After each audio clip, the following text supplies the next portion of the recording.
Clapper board. You're about to hear an original HFY sci-fi tale titled, "They Laughed at the Human Girl in Combat Class," until she dropped the Academy's champion in seconds. Find a quiet spot, put on your headphones, and let the stars fall silent. If you enjoy cinematic sci-fi narrations, consider subscribing for more. Now, we begin. The dead moon that housed the Galactic Defense Academy cracked the black like a shard of bone. From orbit it looked abandoned, a tomb drifting above the Hellion sector. But on its far side, where no sunlight touched, an artificial horizon bloomed in blue. Rings of training domes, arenas, labs, and barracks wrapped the rock like a luminous crown. Within those rings, the best of the Union's young warriors learned to fight the wars that old empires were too afraid to name. The transport that delivered Maya Ren slid into Dock 12 with the hush of a blade entering sheath. She stepped out alone, a small human girl wearing a gray cadet suit with reinforced seams and an old earth patch above the heart. Her kit bag was neat and light. Everything she owned fit inside. She had shaved her hair close for practicality, but a stubborn lock fell forward anyway. She flicked it back without thinking and looked up at the long atrium that funneled recruits into the academy proper. 1,000 alien eyes watched her cross the floor. The air inside smelled of metal and the faint antiseptic sting of polished stone.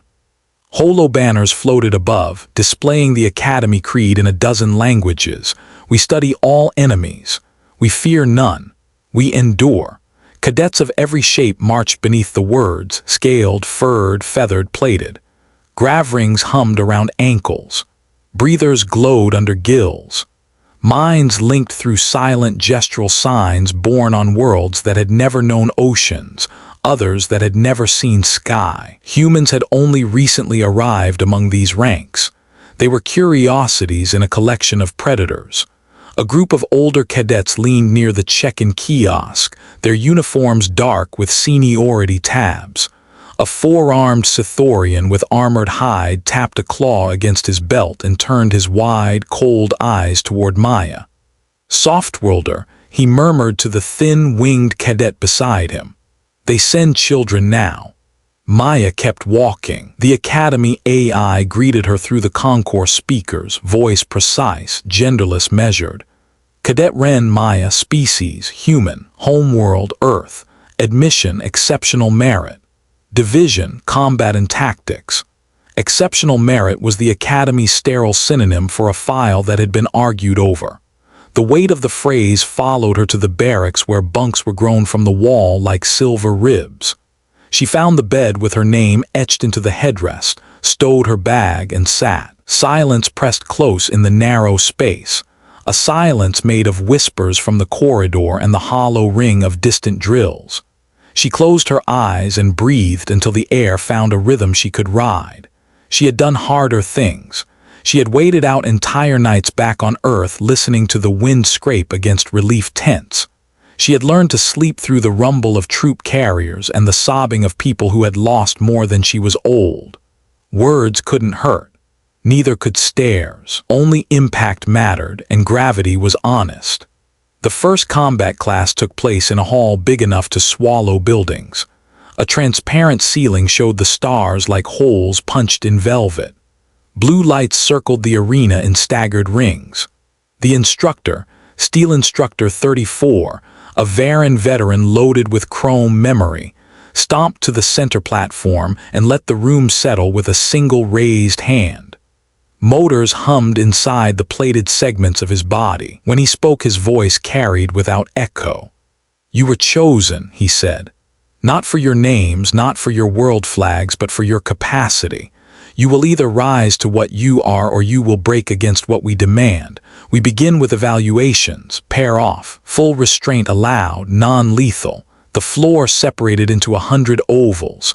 Combat fields lit up. Cadets moved like iron filings finding lines of force. Maya waited. No one came to her circle. Steel Instructor 34 turned his head toward her. She thought for an instant that his optics might soften. They did not. "Cadet Ren," he said, The class champion will assess you." Kareth detached from a knot of cadets at the top of the stairs. He was broad across the chest, long across the arms, each hand clawed and ridged, skin like interlocked plates. His movements were precise and bored. He had fought in evaluation rings so often that the pattern lived in his muscles. He dropped into Maya's circle with a weighty thud and looked down at her with amusement that did not reach his eyes. "I will be gentle," he said, and the winged cadet from the check-in kiosk laughed too loudly. Maya said nothing. She slid her boots to the grip marks, let her hands hang loose, and waited for the signal. The start clang chimed. Kareth moved like a machine, one high arm to distract, one low to break the guard, the third to capture, the fourth to end. It was beautiful in the way of avalanches. It was made to crush. Maya stepped in instead of back.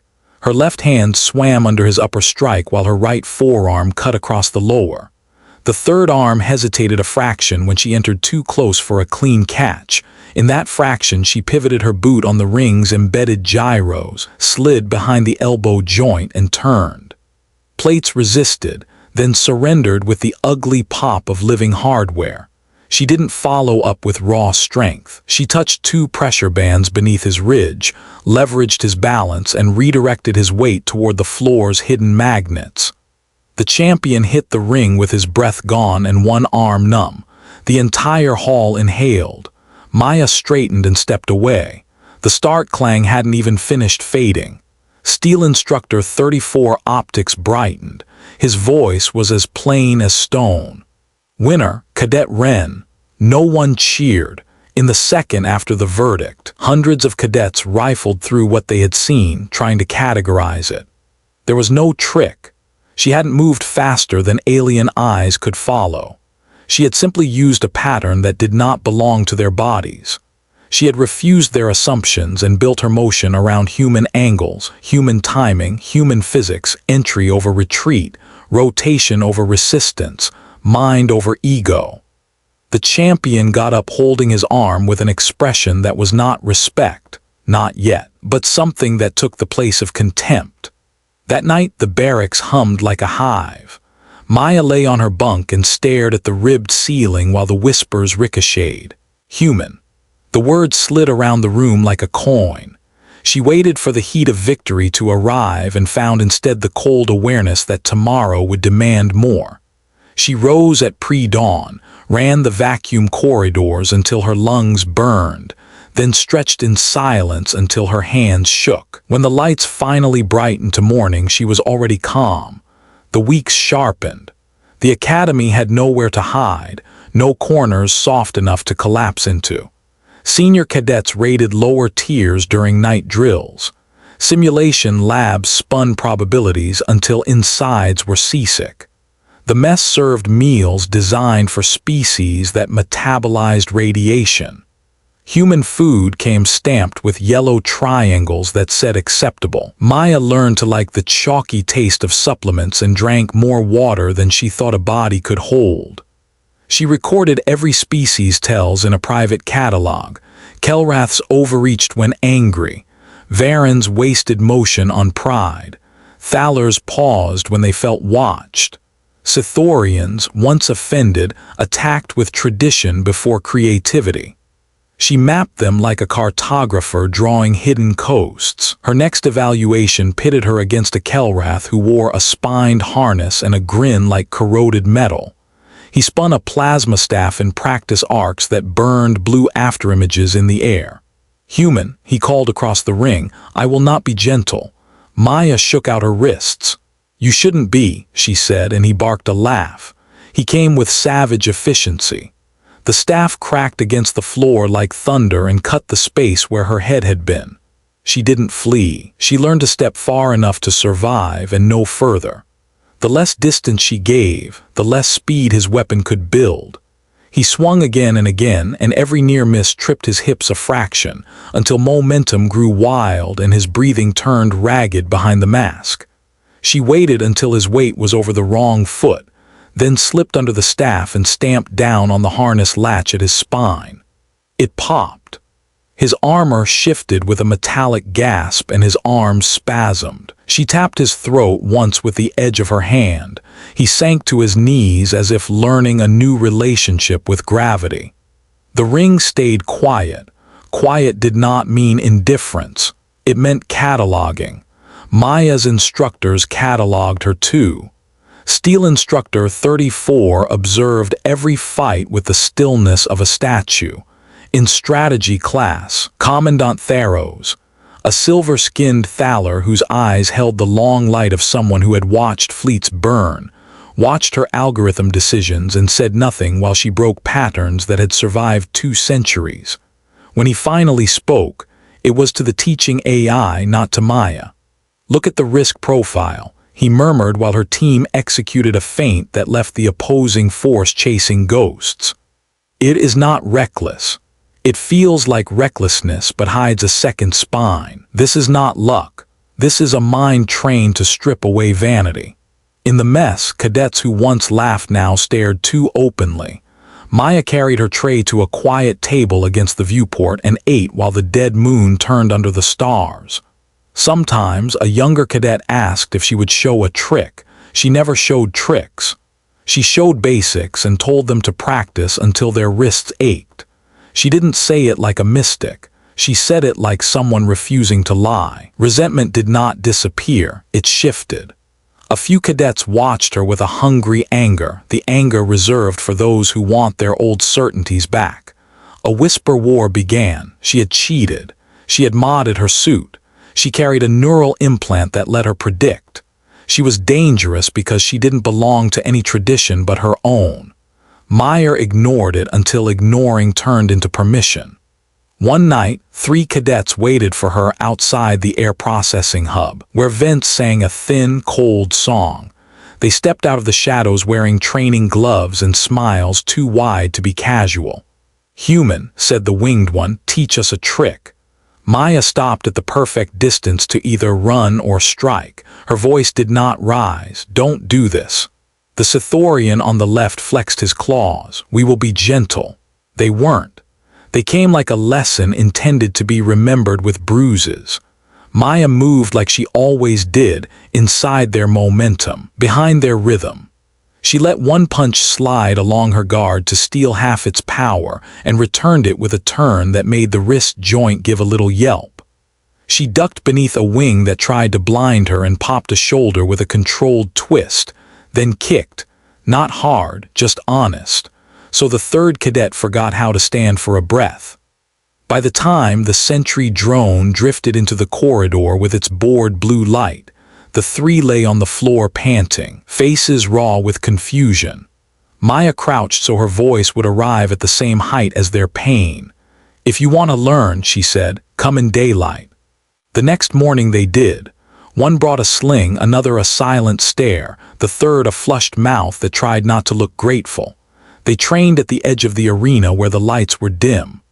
Word spread that the human ran a small circle where she taught the boring things: stance, angle, breath, repeat until the floor felt familiar as skin. Apart from them, many still watched her with suspicion. She accepted the suspicion like weather. She accepted the few who came like heat.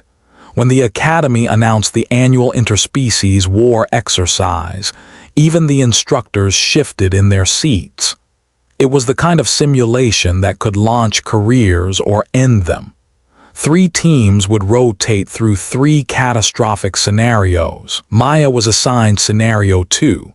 Defend a mining colony in a wind-scoured ravine against 3 converging forces for 12 hours with dwindling supplies, failing communications, and broken sky shields.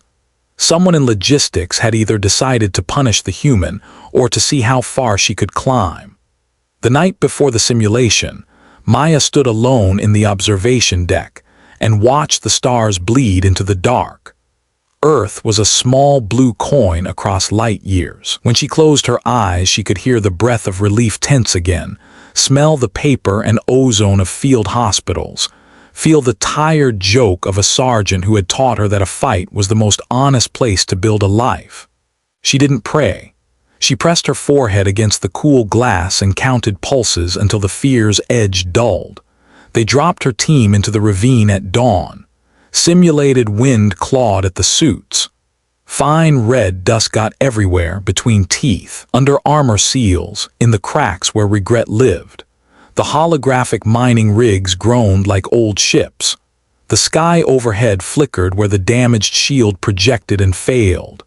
The AI announced enemy approach vectors in a voice too calm to be forgiven. Her team was a mess of strengths that didn't combine naturally. A Thaler marksman who distrusted improvisation. A Kelrath close combat specialist whose anger functioned like wine, energizing until it wasn't. A Sithorian heavy whose plates bore dents from instructors who made points with fists. 2 light scouts who had spent more time racing in the gravity runs than reading terrain. And from the medic division, a Varan with soft hands and hard eyes who wore guilt like a second skin for never being built to kill. Maya drew a quick ravine map in the dust with her glove. "We don't meet them head on," she said. "We shape them. You." The Thaler said, surprised into contempt. "Lead." "Yes," she said, and the Sithorian huffed a dismissive sound. "Why should we?" "Because we're outnumbered 5 to 1, Maya said softly. "Because they will expect us to make a wall and be noble while we die. Because we will not die in the way they require. We're going to pinprick them until they can't remember who they meant to be." The Sithorian's plates clicked with thought. The Kelrath shifted as if learning to stand in a new gravity. The Thaler said nothing, which for a Thaler held the dignity of permission. Maya set traps that weren't traps. She reprogrammed mining equipment to scream false signals down narrow corridors so that when the first enemy force entered, their scanners saw phantoms. She sent the scouts not to harass but to leave footprints where a retreat would be sexy.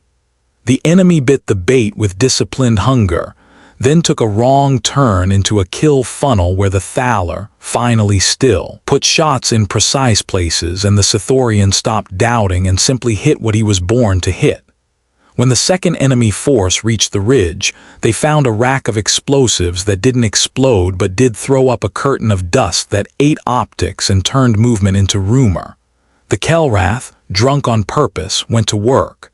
Hours crawled. Momentum tried to seduce. Maya refused it. She rotated positions not by rank but by breath quality. She made the medic drink water and ordered the scouts to sit when they looked too heroic. She watched the clock with the same intensity she used to watch fists. By the 9th hour, the enemy had learned her angles and stopped chasing ghosts. They gathered like teeth and came for the throat. Maya shifted into a pattern she had never taught. It wasn't clean or pretty. It was human. She accepted that they would break her lines and planned for where they would be after they celebrated. The enemy's lead unit surged through a gap that shouldn't have existed. Behind the roar of their victory, the floor was a thin crust above a shaft she had marked for later. She timed the charge, shot 3 clamps with a mining rifle, and the crust surrendered. The lead unit fell with a scream of metal. The rest faltered, a breath, but a breath is enough when everything is this close to ending. She snapped orders until her voice frayed, and her team moved like they had trained together for years. At the 12th hour, when the AI was ready to announce defeat with regret, the last unit hit the dust and never rose. The ravine was ugly, scorched, pitted. Her team was the same. They were also alive. The Academy hadn't seen a perfect defense score on that scenario in decades. The debrief hall buzzed with the shock of seeing something impossible become a fact. Commandant Tharos watched the footage twice. The second time he didn't blink. When he finally spoke, he sounded like someone remembering the feeling of being young. "It looks like luck," he murmured. "In the way that a surgeon's hand looks like luck." Word outgrew the moon's gravity. Maya's name appeared in quiet council messages and loud canteen gossip. Cadets who once laughed at her now spoke her name with the careful tone reserved for instructors. Instructors spoke it with the care reserved for enemies they respected. But attention, like any field, distorts. The same eyes that admired her mapped new ways to blame. It is a strange math that the more clearly you show what you are, the more some will need you to be something else. It might have stayed inside the Academy's walls if the Varn Dominion hadn't come. The first reports sounded like rumor. A mining station went dark beyond the charted boundary. A trade convoy vanished into a pale fog where no fog should be. When a colony with 3 mil-spec defense satellites sent a last image of silver shapes rising like spores from the edge of space, rumor became warning. Fleets moved. Outposts fell. The Dominion did not parley. It consumed and made quiet. Varren veterans looked at the footage and did not tell jokes for days. The Academy changed overnight. The drills stopped pretending. Instructors who had once critiqued stance now taught how to pull a friend from a burning suit while calculating whether to leave their body to close a door. Cadets put their names on assignments where real ships bled real atmosphere into vacuum. Maya found herself posted to a defensive ring around Hellion 4, a red star whose light felt like old wine. Her station was small, the kind of station that exists on procurement lists with boring numbers and becomes important only when everything else fails. It housed 2 rail cannons, a seed bank, a comms lattice, and 300 souls too young to know that they were about to be immortalized or forgotten. Steel Instructor 34 was there, reassigned to command the gunnery deck, despite a body that creaked when he bent. Kareth was there too, carrying the new heaviness of someone who had learned that champions are only interesting if wars exist to use them. The winged cadet who had once laughed now flew patrol runs until his feathers frayed. The Dominion did not arrive like a fleet. It arrived like mold. First, a mist of drones pricked the sensors. Each drone was a silver seed wrapped in learning. They tested the rail cannons, tasted the comms lattice, touched the hull with curiosity bright enough to be called hunger. Then bigger shapes slid out of the dark, living ships, armor that flexed like muscle, spines that unfolded into launchers. The first barrage was cautious. The second was arrogant. The third was sincere. The rail cannons answered with white spears. The Dominion's mist flowered with incandescent blossoms as drones died. The comms lattice screamed. The station shook until its bolts sang. In the first hour, a third of the drones lay cold. In the second, the Dominion changed. Its machines began to slip rounds by half a meter with the elegance of something that had learned to dream. The rail cannons overheated. The air smelled like old coins. The medic station filled with the sound of people writing messages in case they ran out of time to speak. Maya took a squad to the outer hull when the breach alarms wailed. Their suits ticked as dust turned to ice on plates. A jagged mouth yawned where the Dominion's first boarding worm had bitten. Silver threads crawled across the wound, seeking to make the station part of a new body. The squad hesitated because hesitation is what thinking people do before they step into a night that wants to own them. "Don't think," Maya said quietly on the squad channel. "Count."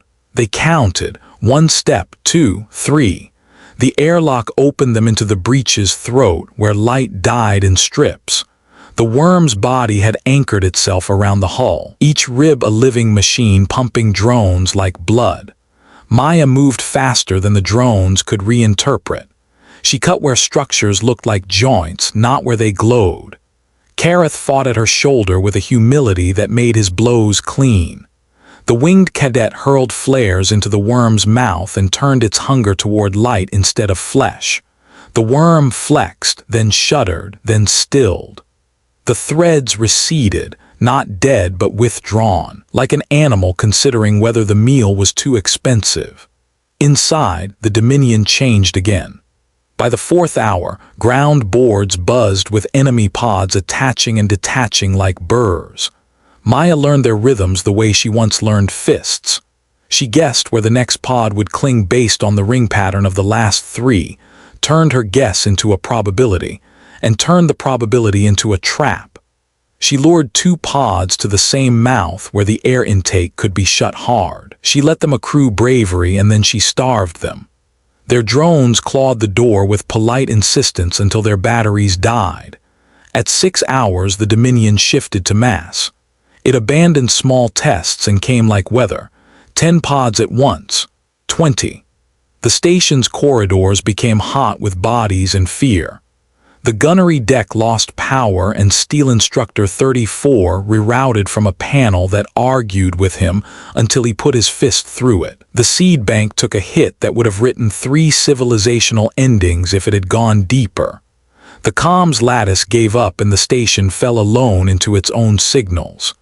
Reinforcements ETA, unknown, the last clean message said, and then the channel spun into hash. Unknown. Maya stood in a corridor that had turned into a geometry problem. Drones poured down the far end like a silver tide, forming ladders along walls and moving with a collective intelligence that understood hunger better than hate. Her squad panted behind temporary cover made from a food dispenser. The Sithorian heavy held the line physically. The Thaler put shots into the places that made shapes collapse. The medic bandaged without commentary. The winged cadet bled silently from a sliced feather. Kareth grinned once with the stupid joy of someone who had understood a purpose beyond winning. "What now?" he asked, breath fogging his visor. Maya looked at the tide, then at the ceiling where Vance hummed an old mechanical prayer. "We do what we did in the ring," she said, "but bigger." She slid forward like a whisper and planted charges not to blow the corridor but to break it, just enough to bow the floor. When the drones reached the altered pitch, they lost traction for the kind of heartbeat that separates life from statistics. The heavy used that heartbeat to be artful. The marksman used it to be kind. The drones climbed over their dead and learned. The floor bowed further. Maya dragged a line of conductive gel across the metal and let the next surge build, then snapped a cable into the gel and threw the switch that turned the corridor into lightning. The drones became a single bright scream that ended quickly. Silence took a breath, then broke again. So it went. She found movement inside exhaustion and taste inside metal and hope in places hope didn't belong. She learned to take the angry Kelrath from years ago and ask him to flick a switch at exactly the right quarter second, so a blast door would catch a pod halfway and crush it into a twisted angel. She learned to ask the medic to shoot and not apologize. She learned to say stop to a hero before a hero broke the last good part of his body. She learned to listen for the way fear sounds when it is ready to turn into something else. Laughter, sometimes, or the quiet that lives behind tears. 9 hours. 10. The station looked like the inside of a scar. The Dominion kept learning and kept coming. It started to sing to them through speakers it didn't own. Voices that almost sounded like their mothers said lay down. Voices that almost sounded like their instructors said rest. It learned their names and said them wrongly so the wrongness would hook their ears. Some cadets wept at the wrongness. Some closed their eyes and died thinking they had opened a door to home. Maya took off her helmet in a sealed node and listened to the false voices with naked ears. She breathed and let the sorrow come and go, then put the helmet back on. She pinged her team. "If you hear your name," she said softly, "it is because you have earned one. Keep it. Don't give it away."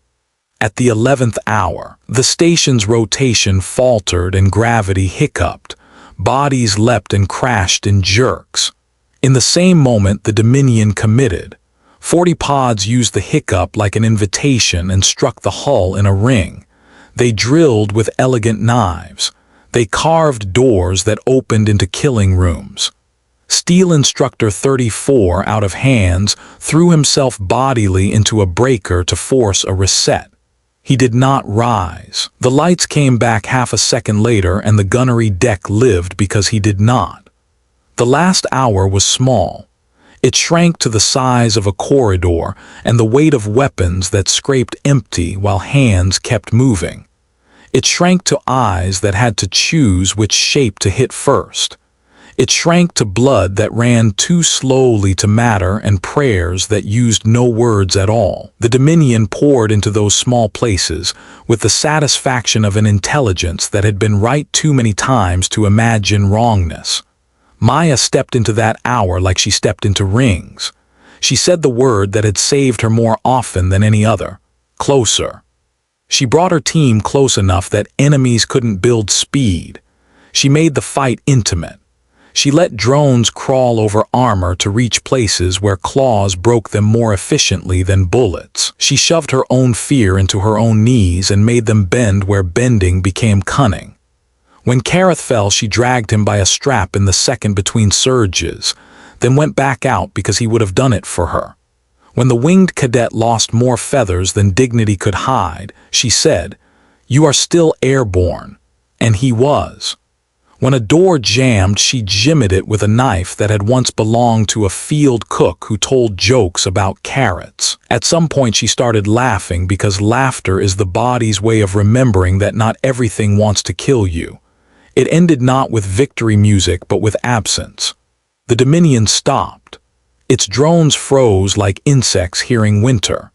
The last pod sealed itself and detached, leaving a puckered ring of sealant like a bad memory.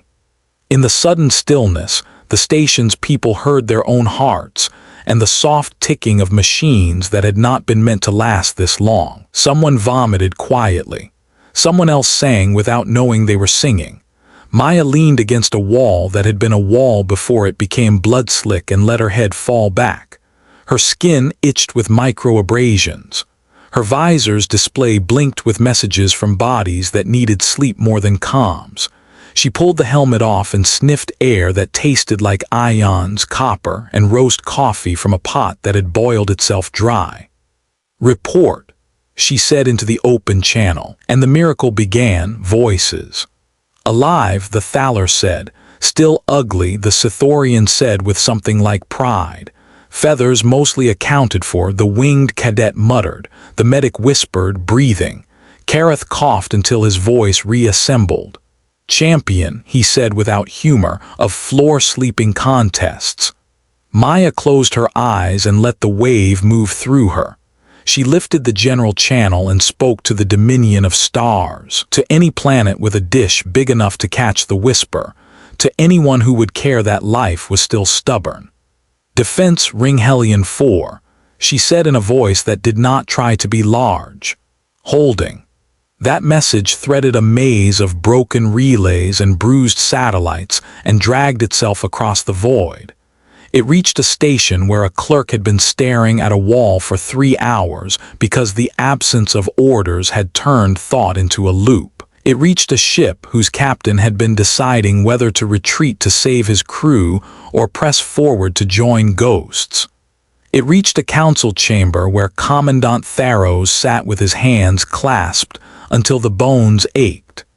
It reached Earth, where a kid on a construction scaffold looked up from a weld and wondered why the radio had fallen quiet before it spoke in a human voice. Not because it mattered to him personally, but because he felt the entire weight of the species leaning that way. Reinforcements did come, finally, after the math had nearly decided they wouldn't. Big ships with old names. New ships with numbers just painted. They drove the Dominion back from the ring not with triumph but with competence. The Dominion left quietly, as if bored, and took its questions with it into the dark.